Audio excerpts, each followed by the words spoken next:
হরে কৃষ্ণ, রাধে রাধে বন্ধুরা, আবারও স্বাগত জানাই রাধাকৃষ্ণ ক্রিয়েশন চ্যানেলে আর খুশি সরকার প্রোফাইলে। আজকে তোমাদেরকে আমি একটা ন্যাপি ড্রেস বানিয়ে দেখাবো। গপ্পু সোনাদের গরমে এই ড্রেস পরাতে ভীষণ ভালো লাগে। আসলে সবসময় প্যান্ট পরানো যায় না, সেই কারণে আমি গপ্পু সোনার জন্য ন্যাপি ড্রেস বানিয়েছি। এই ড্রেসটা পরালে আর আলাদা করে প্যান্ট পরাতে হবে না। তো সবার আগে আমি 6 ইঞ্চি বাই 6 ইঞ্চির একটা স্কোয়ার কাপড় কেটে নিয়েছি এবং 3 কোনা করে ফোল্ড করে নিয়েছি। আর যেই কাপড়টা দিয়ে আমি কুচি ভরবো সেই কাপড়টা প্রায় 35 ইঞ্চ পর্যন্ত লম্বা নিয়েছি। তোমরা চাইলে কম বেশি করতে পারো তোমাদের গপ্পু সোনার সাইজ অনুযায়ী।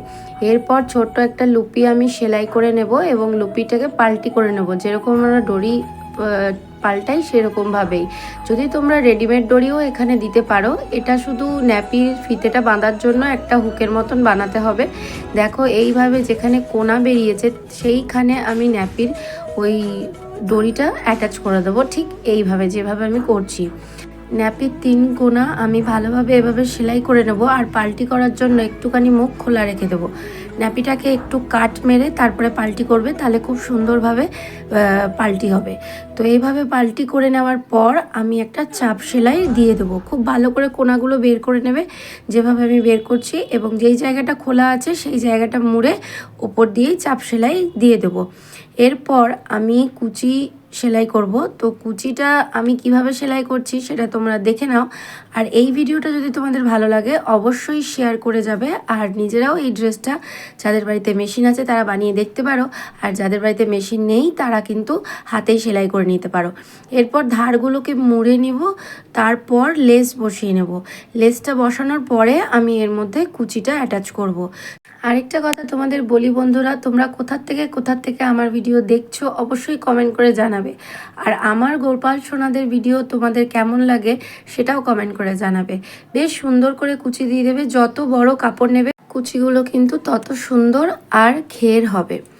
ঘের বেশি হলে গোপাল সোনাকে একটু দেখতে বেশি ভালো লাগে। তারপর দেখো আমি কুচিগুলো খুব সুন্দর করে ভরে নেওয়ার পর ওই কোমরের কাছে একটা পট্টি অ্যাটাচ করে দেবো। এটা তো তোমরা জানোই এইভাবে পট্টি লাগানো থাকে, যেখান দিয়ে আমরা দড়ি বের করি। তো আমি এর মধ্যে রেডিমেড দড়ি অ্যাটাচ করব, কারণ এই কাপড়টার বেশি ছিল না। চাদর বানানোর পরে যেইটুকু বেঁচেছিল আমি সেইটুকু দিয়েই এই জামাটা বানাচ্ছি।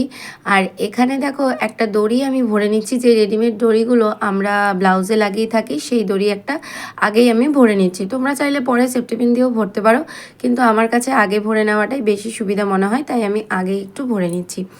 এরপর আমি খুব সুন্দর করে ওই ন্যাপির সাথে, যে ন্যাপিটা আমি বানিয়েছিলাম সেই ন্যাপির সাথে এটাকে অ্যাটাচ করতে হবে। কিন্তু তার আগে আমি 7 ইঞ্চি করে যে উপরের বটমটা বানাবো, যেটা কাঁধের কাছে থাকে, সেই জায়গাটা বানাবার জন্য আমি 7 ইঞ্চি করে দুটো পট্টি কেটে নিচ্ছি। এরপর এই পট্টি দুটোর মধ্যে লেস দিয়ে জয়েন করে নিই। তারপর আমি ঘেরার মধ্যে এই উপরের পার্টটা জয়েন করব। লেসটা দুদিকেই লাগাবো আমি, যাতে দেখতে বেশি সুন্দর লাগে। একদিকেও লাগানো যায়, কিন্তু দুদিকে লাগালে বেশি সুন্দর লাগবে। তো এরপর আমি ঘেরার মধ্যে এটা জয়েন করব। তো বন্ধুরা তোমাদেরকে আরেকটা কথা বলি, আমাদের একটি ইউটিউব চ্যানেল আছে যার নাম রুফটপ গার্ডেন।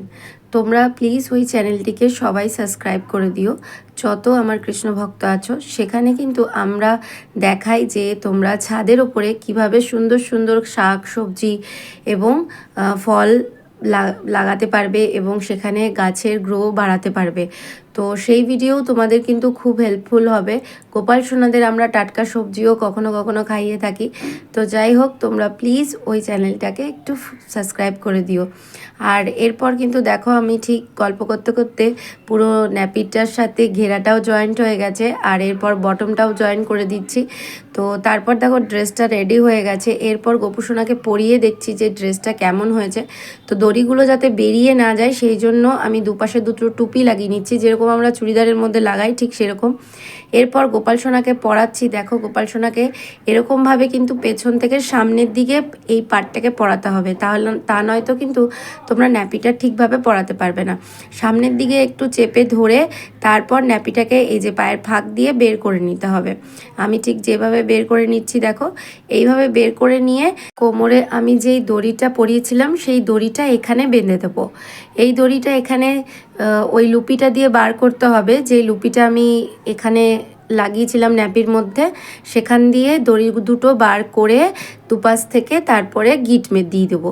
গিট দিয়ে দেওয়ার পর কিন্তু ড্রেসটা সুন্দরভাবে সেট হয়ে যাবে। চাইলে তোমরা পেছন দিকেও একটা গিট দিয়ে দিতে পারো, আমি পেছন দিকেও একটা গিট দিয়ে দিচ্ছি যাতে জামাটা খুব সুন্দরভাবে সেট হয়ে যায়।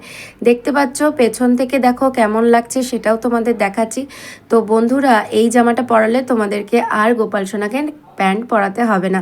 তো আজকের এই ভিডিও কেমন লাগলো অবশ্যই কমেন্ট করে জানাবে, আর আমার গোপু সোনাকে কেমন লাগছে সেটা তো অবশ্যই জানাবে। যদি এই ভিডিওটা তোমাদের এতটুকু হেল্পফুল মনে হয় তাহলে এই ভিডিওটিকে শেয়ার করে যেও। আবার দেখা হবে একটা নতুন ভিডিওর সাথে, ততক্ষণ পর্যন্ত তোমরা ভালো থেকো, সুস্থ থেকো। হরে কৃষ্ণা, রাধে রাধে, হরি বল।